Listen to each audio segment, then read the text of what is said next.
something unique. And I know that in fact you were the author of this picture.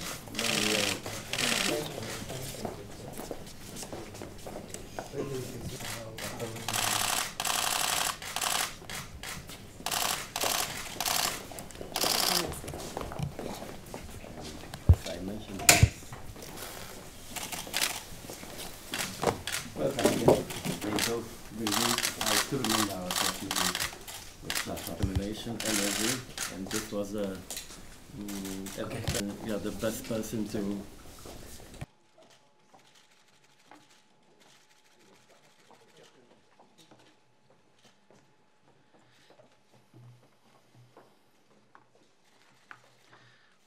Good afternoon.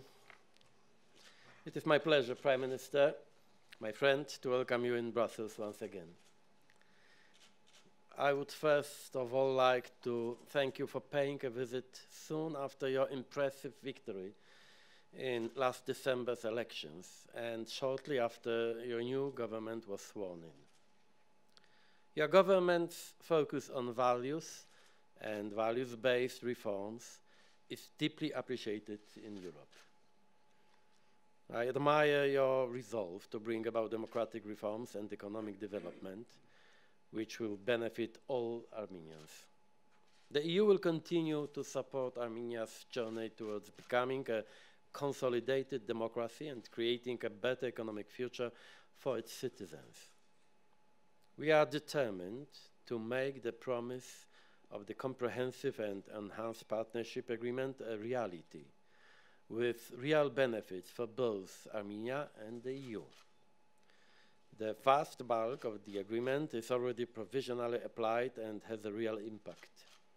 The EU is Armenia's biggest export partner, with over 28% of Armenian exports. The implementation of this agreement goes hand in hand with domestic reforms. The EU is ready to further support your reform process with enhanced technical and financial assistance. We agree with your strong emphasis on the fight against corruption and the rule of law reform. Today, we also discussed the unresolved Nagorno-Karabakh conflict. As you know, the EU fully supports the Minsk Group co-chairs and their proposals.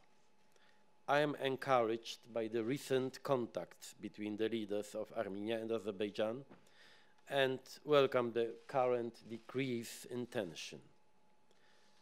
The EU continues to believe that the status quo is unsustainable, the conflict does not have a military solution, and needs an early political settlement in accordance with international law.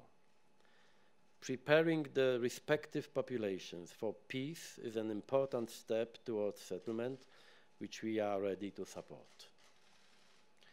I also thanked the Prime Minister for the valuable contribution Armenia makes to the Eastern Partnership. This partnership celebrates 10 years in May.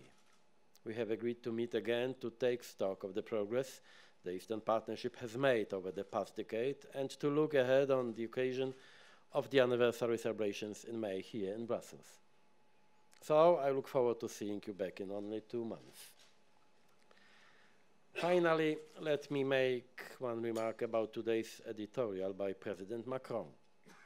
Not going into detail, I fully support his way of thinking.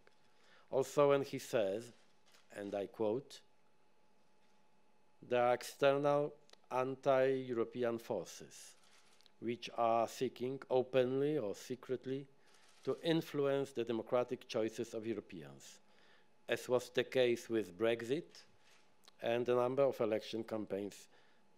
Sorry, it's not the quote. The quote is, "Our first freedom is democratic freedom, the freedom to choose our leaders, as foreign powers seek to influence our votes at every election." And this is the end of quote. There are external anti-European forces which are seeking, openly or secretly, to influence the democratic choices of Europeans, as was the case with Brexit and a number of election campaigns across Europe. And it may again be the case with the European elections in May. This is why I am calling on all those who care about the EU to cooperate closely during and after the European elections. Do not allow political parties that are funded by external forces hostile to Europe to decide on key priorities for the EU and the new leadership of European institutions. We cannot wait for the renaissance of Europe. The renaissance of Europe must start now. Thank you.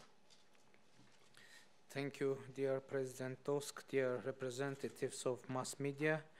This is a second meeting with President Tusk in Brussels and the first one after my reappointment as the Prime Minister of Armenia. I would like to thank you, Mr. President, for the warm welcome and result-oriented discussions. During our today's discussions, we touched upon many different issues ranging from democratic transformations in Armenia to current regional and international developments. We were glad to highlight the existing high level of the political dialogue and cooperation between Armenia and the European Union. I stressed Armenia's determination to enhance the partnership with the European Union. In the course of our discussions, we referred to the early parliamentary elections in Armenia, which were assessed by the international community as being fully in line with the best European practices. There was an unprecedented public trust towards these elections in Armenia. In this context, we also appreciate the assistance of the European Union for the successful organization of electoral processes.